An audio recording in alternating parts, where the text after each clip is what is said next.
Hey there, Orioles fans. Today is Thursday, March 24th, 2022, and welcome back in to the Locked On Orioles podcast, part of the Locked On Podcast Network, your team every day. As always, I'm your host, Connor Newcomb, and coming up on today's episode, we've got a couple of cool guests coming on the pod from Driveline to tell us about their work with Dillon Tate over the past few off seasons and how that could translate to his bigger role in the Orioles bullpen in 2022. Anthony Brady and Bill Hezel from Driveline will be joining us in just a second for an all Dillon Tate episode here as we get closer and closer to opening day. So that's all coming up on this episode of the Locked On Orioles podcast. You are Locked On Orioles, your daily Baltimore Orioles podcast. Part of the Locked On Podcast Network, your team every day. So joining us today, as you can see here, is Bill Hezel. He is the director of pitching at Driveline Baseball, and Anthony Brady, who is the director of sports science at Driveline. And both you guys, first of all, thank you so much for kind of hopping on, both of you here on this podcast so we can talk some Dillon Tate. Yeah, definitely. Thanks for the opportunity.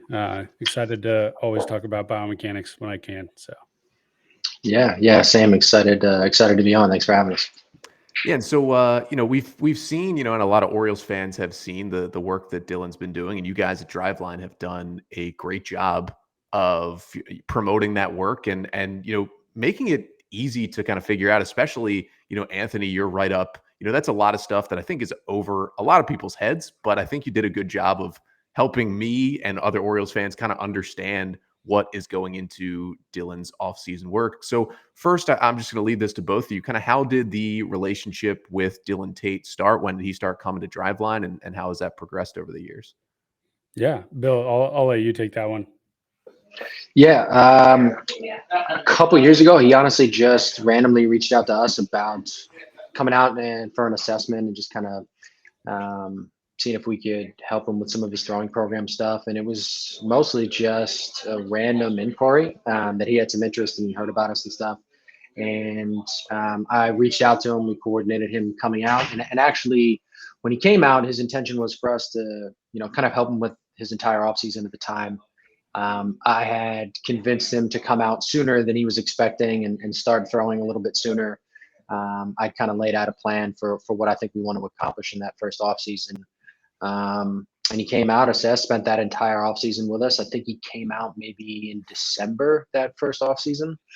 Yep. And it went really, really great. Obviously, the results in that first season were pretty good in terms of achieving what our goals were. And then he's just come back every year, and it's been a relationship that I've had with him for the past couple off seasons.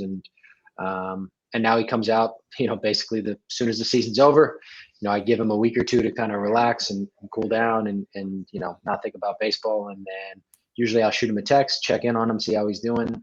Or as this past off season, he'll just randomly text me and tell me I'll be in the gym tomorrow.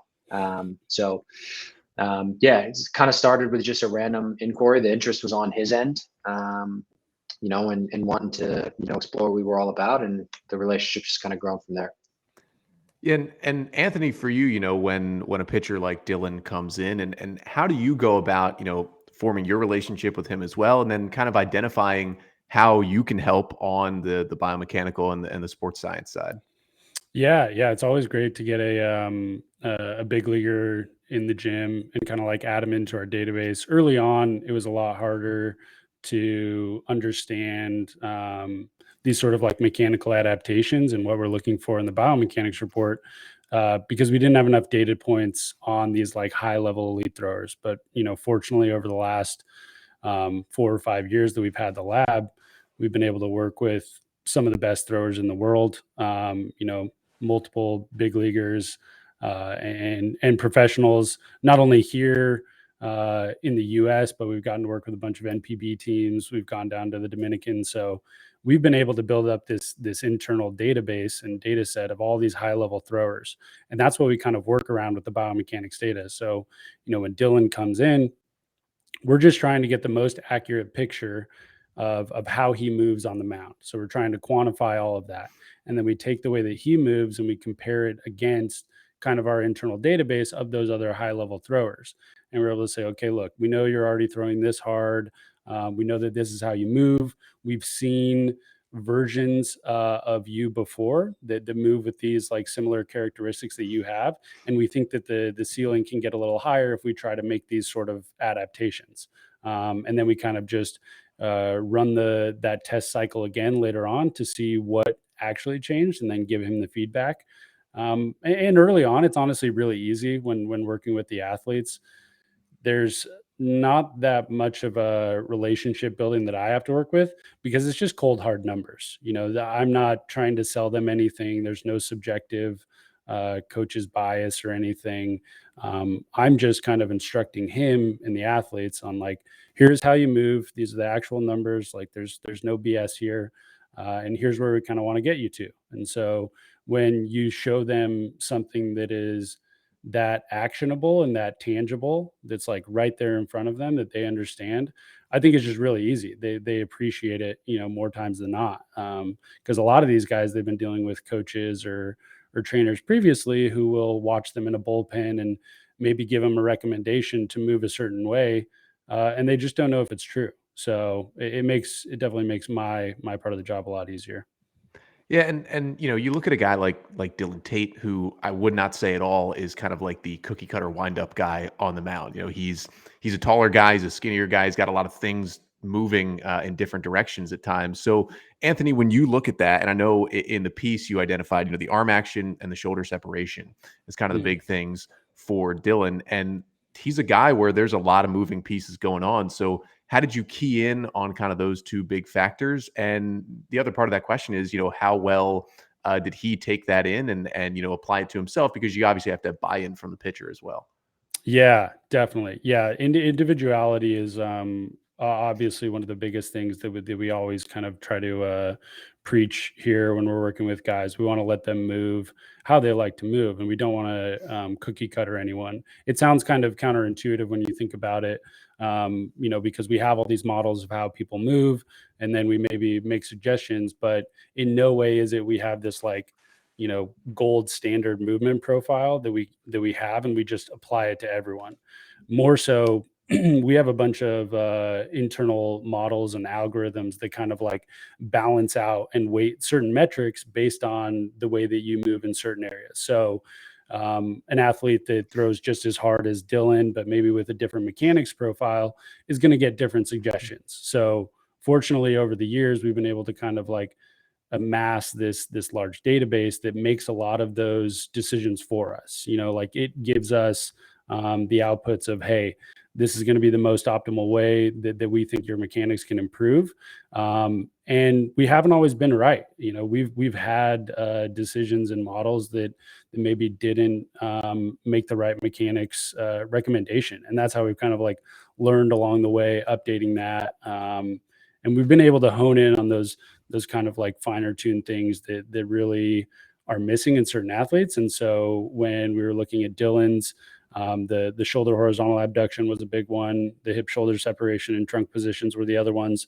Those are typically pretty major ones in a lot of guys, but we definitely identified those as the biggest, value we were going to get early on, because it's really easy when you're looking at so much biomechanical data to want to try to fix everything or get a laundry list of stuff.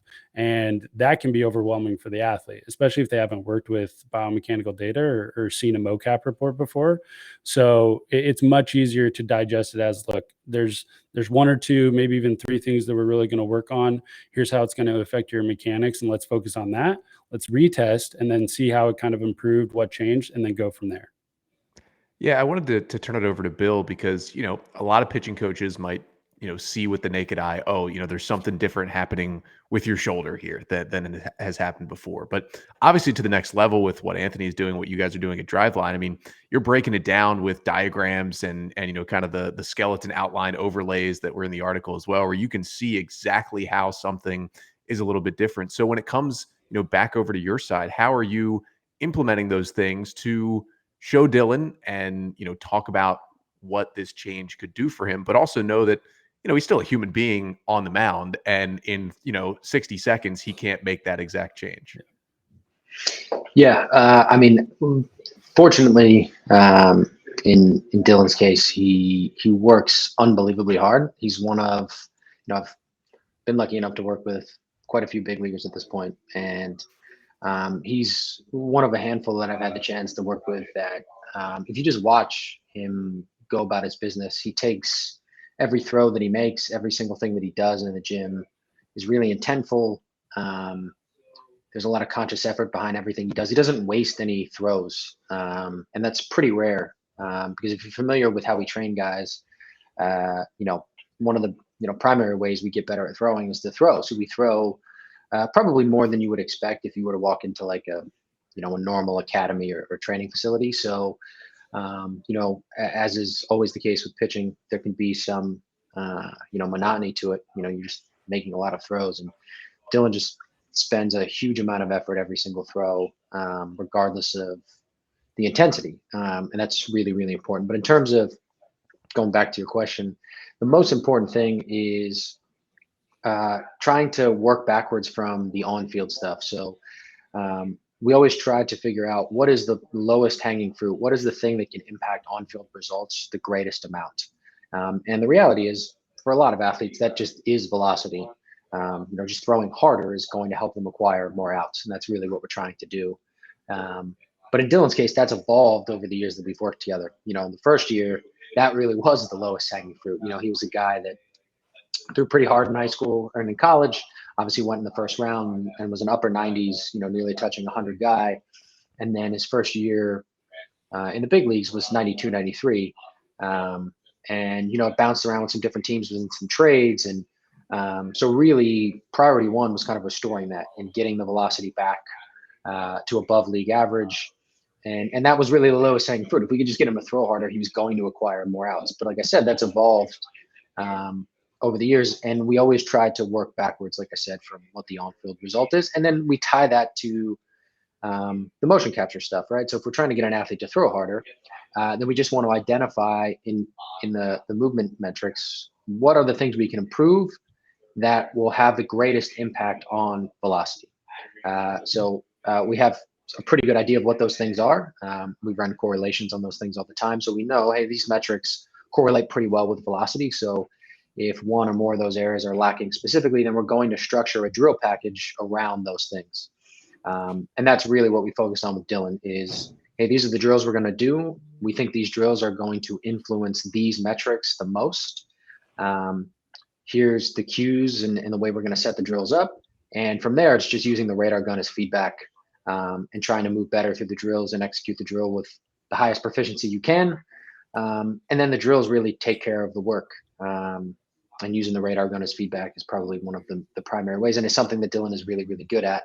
He understands that the radar gun is extremely important, not just for like high output, high intensity days, but even for moderate intensity days.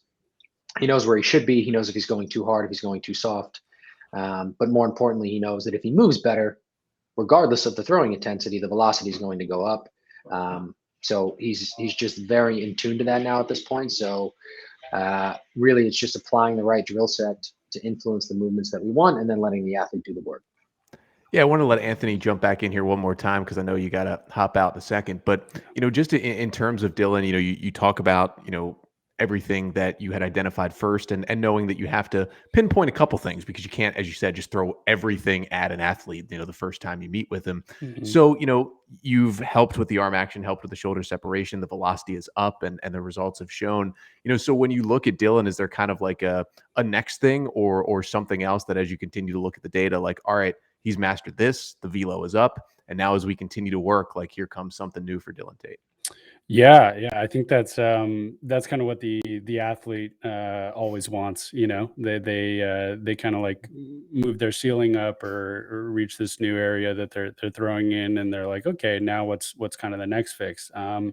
And really, we just try to repeat the same cycle over and over again, more or less, right? So the next, I don't even think in the write-up I talked about anything that we did from last offseason to this season, but we'll do the same thing again next year where we get another mocap report and we can kind of see how he's sort of fluctuated in terms of movement patterns and try to identify like, okay, maybe we think there's a little more we can get if we try this. And that's really the value at the elite level that these biomechanical assessments have, is we start to build up, in Dillon's case, we have 3 years right now. After next year, we'll have 4, where we have a data point every single year of exactly how we moved that year. And so whether velocity fluctuates positively or negatively, we're going to be able to put the pieces together for what we think happened and maybe why the velocity went up or why it went down. And again, our internal models are just going to keep developing as we get to work with more and more athletes. So we'll get a better idea of, hey, yeah, maybe there's something else we can get here. I will say, and I'm sure Bill can talk to this a lot more, that early on, we definitely realized that like on the mechanics side and movement side, there was huge upside in potential velocity. And while there wasn't as much of that potential or opportunity this year, it was just like outscaled by the opportunities on, work that Bill specifically got to do with things like pitch design, intended zones tracking and stuff there. So, the athlete can only work on so much in a certain off season. So it's not always like biomechanics and velocity is the most important. Usually that is one of the first ones. And then once we have that, we start to see like, where are the largest gains that we can get and what should we focus on? So we thank Anthony Brady for joining us, the Driveline Baseball Director of Sports Science, and we'll get back to chatting a little bit more with Bill Hezel, the Director of Pitching at Driveline, in just a second. But, we're talking Dillon Tate here today, and, Dillon Tate, he's going to play a big role in this Orioles bullpen this season, and we'll see if he can help the O's maybe eclipse a win total, which is set at 62.5 wins by betonline.net. And if you're looking for any of your sports wagering needs this season, especially here during March Madness, head over to betonline.net. They've got everything as the NCAA basketball tournament gets into the Sweet 16. They've also got the NBA. They've got hockey. They, of course, got Major League Baseball coming up soon. So head over to betonline.net for all the scores, all the action. You can get podcasts over there. You can get the latest news, and you can play Vegas casino games right from your computer as well. So get in on all the action and more at betonline.net. So we're back here with Bill Hezel, the Driveline Baseball Director of Pitching. Again, we thank Anthony Brady for joining us as well. And Bill, we're talking about all of this data collection and, all of this information that you get with Dillon. And we've talked about how you kind of sparse it out with an athlete as well. But wanted to ask a little bit more about, Dillon's side of it a little bit and just him as a pitcher, because we saw a lot of improvement in 2021 from 2020 for him. But strikeout rates were a little bit down and walk rates were a little bit up for Dillon in 2021. But it was interesting because he actually pitched more high leverage roles in the Orioles bullpen this year. So, what kind of has been his goal? Because it seems as if the stuff continues to get better, but it isn't leading to strikeouts. And I just wonder if you had thoughts on that, he had thoughts on that, and kind of what the goal is there. Yeah, honestly, I think you hit the nail right on the head as what the kind of two primary objectives were for this offseason in particular. We mentioned the motion capture stuff and just how he was moving, and we felt like he was moving in a good spot. We felt like the velocity is more than adequate. We'd like to see the floor come up, and maybe that average come up, because it's just always climbing league wide anyway. And throwing harder is better. Plus, being a sinker guy, I think there's like a little bit of a threshold there where you got to throw that pitch pretty hard for it to be pretty successful. And always throwing harder is better. But really, the goal for this offseason was to sit down and figure out, hey, how can we improve command, and what can we do? How can we maybe tweak the arsenal to increase the swing and miss rate? Because if you look at his arsenal going into this year, it really was, he's a sinker ball guy. It's just designed for weaker contact. His slider shape was kind of sluttery, cuttery type shape. And then the sinker, and he just really didn't have an offering that was big enough maybe to get swings and misses. One of the things he mentioned to me when we met first in the offseason about his slider was it was just like, it just doesn't have enough sweep or depth. And it was hard for me to back foot it if I wanted to like a left-hander. It was hard for me to like spike it or something like that, because, it was really like 3 inches of lift and like 3 inches of sweep. So a smaller, harder shape, which again, got really good results, but not a lot of swing and miss. And that's kind of how his arsenal is constructed, right? The sinker, the changeup. We introduced a four-seamer that he uses sparingly, 2 years ago. But the reality is when you're in higher leverage spots like he was this past year, you just have to miss bats.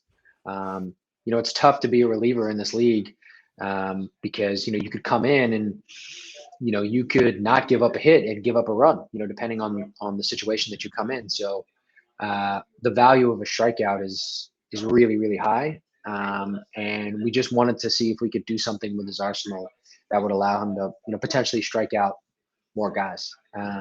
And where we started was just trying to lengthen out the breaking ball. So we spent a lot of time this offseason really transforming a slider from something that was really, really small in shape to something that was much bigger, and seeing if we could keep enough velocity on it for it to play. We didn't want to increase it too much, and then all of a sudden he's throwing, a 77-mile-an-hour slider. That's not going to work.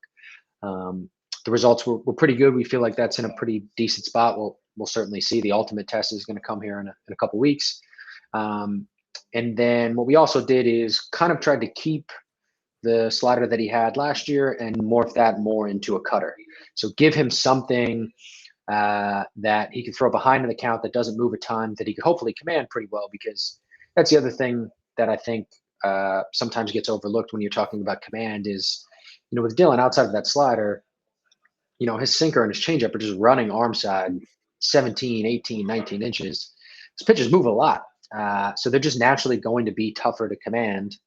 Now we want to command them better, obviously, and that's something that we worked on, but giving him something that doesn't move a ton, that he can throw really hard, that he can throw behind in the count and locate, was also a priority. So his arsenal actually is going to look probably pretty different this year, and hopefully is now constructed in a way to increase strikeouts, which is really what we want to do. And then the other stuff that we did was on the command side of things.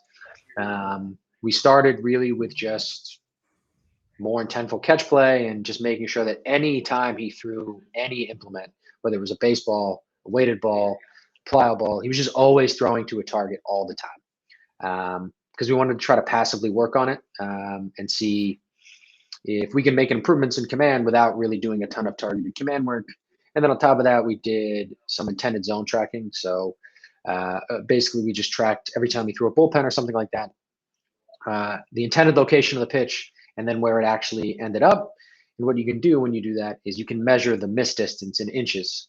And then you can give that feedback to the athlete, which is really the first step in training anything, is being able to quantify something and give them that feedback. So you would have feedback like that, and he'd be able to know, like, okay, my average miss distance on my sinker in 2021 was this. I'm trying to get it under this. And he would just have that feedback quite frequently when he threw.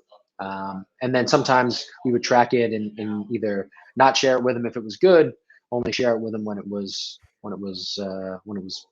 below average or whatever. But those are really the two primary things we worked on and spent a bunch of time on. We still had some drills implemented, to kind of target some movement inefficiencies or some things we found on the motion capture stuff. But honestly, that was kind of secondary this offseason to kind of revamping the arsenal and hopefully improving command. I think it's a little bit too early, obviously, to tell. Looks like his first live BP outing was really, really good. His first spring training game looked fine. Again, it's 2 innings. It's a really, really small sample, so we'll have to see. But yeah, I'm excited to see how things shake out. Yeah, you got two non-televised innings, I believe, in spring training, which is I don't think the sample size that we're going off of yet. But yeah, that's for sure. It's definitely got to be easy too to you talk about Dillon reaching out to you guys. I mean, you already have an athlete there who is ready to buy in to what is going on at Driveline, which has got to make your guys' job even easier when you're kind of throwing these things at him and curating them for them that he's already pretty bought in. But the last thing I wanted to ask you, Bill, is you touched on this a little bit right there.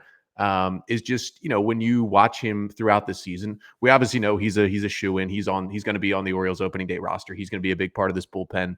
We'll see what the role is. The O's haven't really run with a true closer the last couple of years, but he'll surely be in high leverage spots, and he's shown he can go multiple innings as well.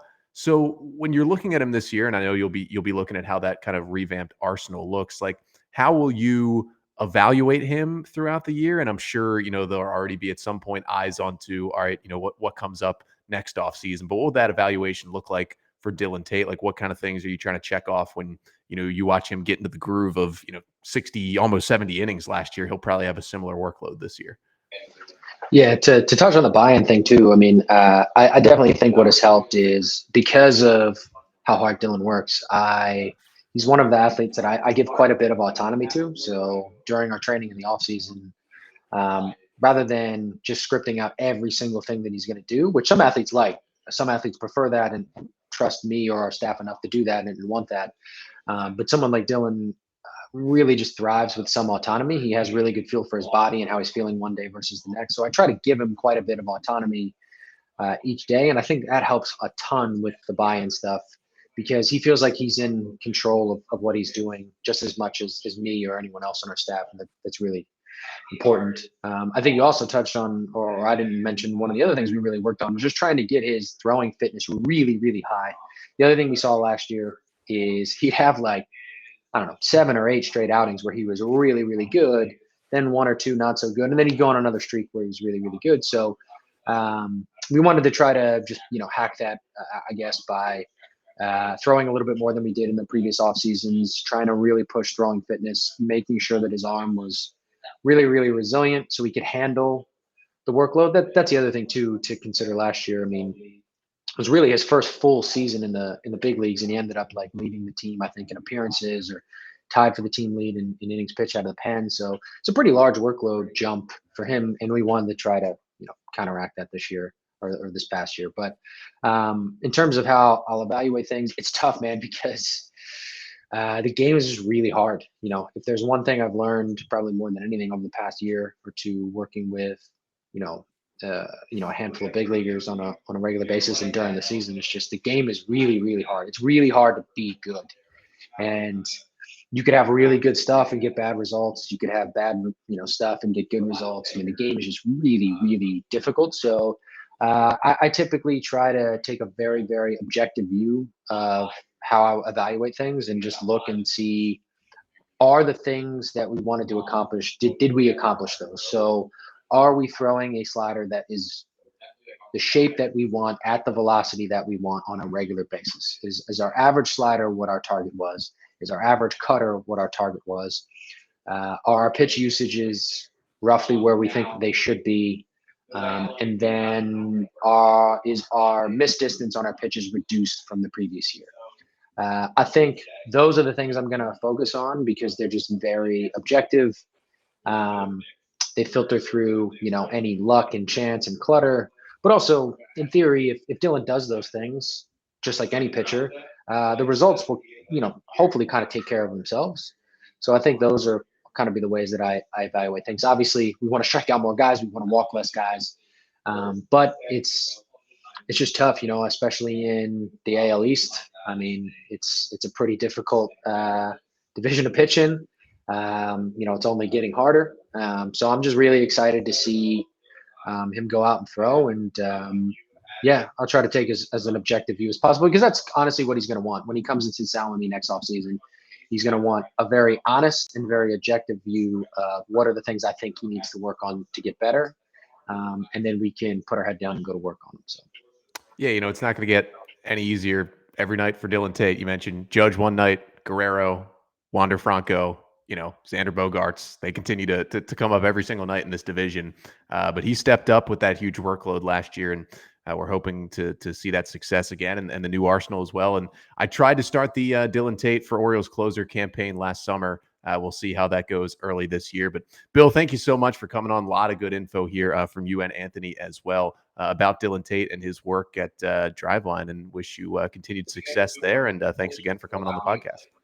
Yeah, absolutely. Thanks for having us. It was great. Hopefully we can jump back on at some point, maybe in the second half of the year if he's he's locked down a closer role or he's carving or something.